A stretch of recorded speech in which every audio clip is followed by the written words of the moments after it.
glad that you can join me as I do a little cleaning on today. It's beautiful outside. Just putting my kitchen back together, and I thought I would take this time to talk to you guys. I don't want to procrastinate any longer. I see that, our states are slowly opening back up, and as promised, I have a couple travel tips to share with you, so stay tuned. Hi, so I'm so glad you guys could join me. My name is Bianca of BuiltByGodTravels LLC, and I just wanted to stop by to give you guys a couple quick travel tips. Post-pandemic, if you plan on getting out the house, which we all are at some point, I just wanted to share a couple of tips that I have learned in these past couple weeks as states are reopening slowly and businesses are trying to get back to what our new normal is going to be. So the first quick tip I wanted to share is that if you don't have to travel, don't. I understand we're all eager to get out the house, and that's fine, that's understandable, that's human nature. However, I'm sure your state has something great to offer. And by a lot of these businesses being closed for so long, they are so ready and anxious to share with you what their new ideas are to attract more customers and new customers.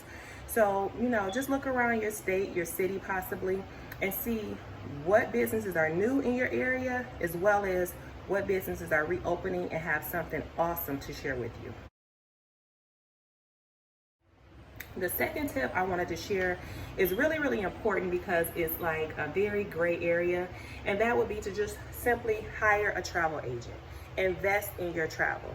And the reason why I say that is because certified travel agents are constantly training. We are constantly training with the different hotels, resorts. We stay abreast with the most recent security measures and travel experiences. So it is very vital that if you can invest in your travel in that area with hiring a travel agent, that you do that.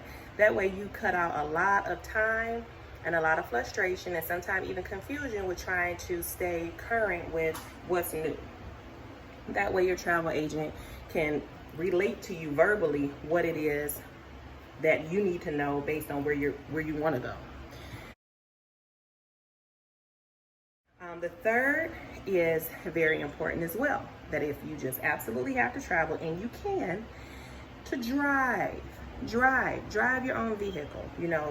More than likely you're going to be in a car with somebody that you quarantined with, so you're safe there, right? And don't get me wrong, I do understand that may not be possible for a lot of us. So if you can and you must fly, let it be a short flight. Let it be a short flight, to where you're on and off. You're not in the company of others that long. You still want to definitely practice your safety measures of wearing your mask and washing your hands and having your sanitizer in those places that you're able to do that.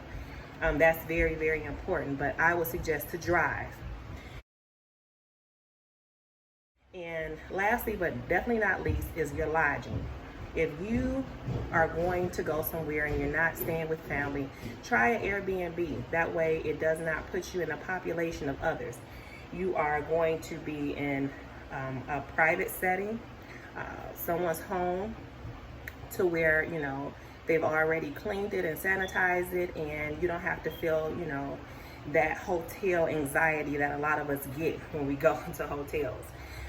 But again, if that's not an option for you, or if it's not possible for you to do an Airbnb, by all means, you can stay in a hotel, but I would recommend that you call them ahead of time and find out what their measures are with the pandemic, the post-pandemic procedures that they have in place.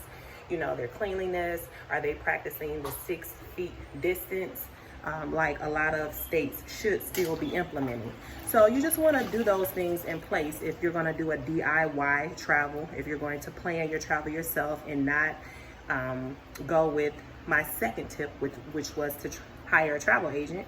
Then these are, just some of the things that I feel like would make your post-pandemic travel still fun and exciting. And then a bonus tip is always going to be to check with the CDC. And the reason why I say that is because that is definitely factual information that you're going to be getting. They can let you know where it is where the safety measures are, things to look out for, and it's just a wealth of information that's most accurate.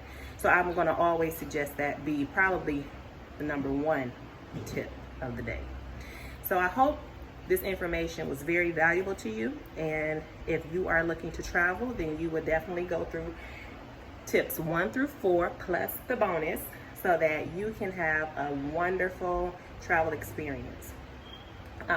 If there is any information that you guys need or any questions you want to ask, please leave it in the comments below. By all means, subscribe to my YouTube channel so that you don't miss any of the travel information, travel news, or concierge services that I bring to you weekly, okay? So enjoy yourself, stay safe, and happy trails.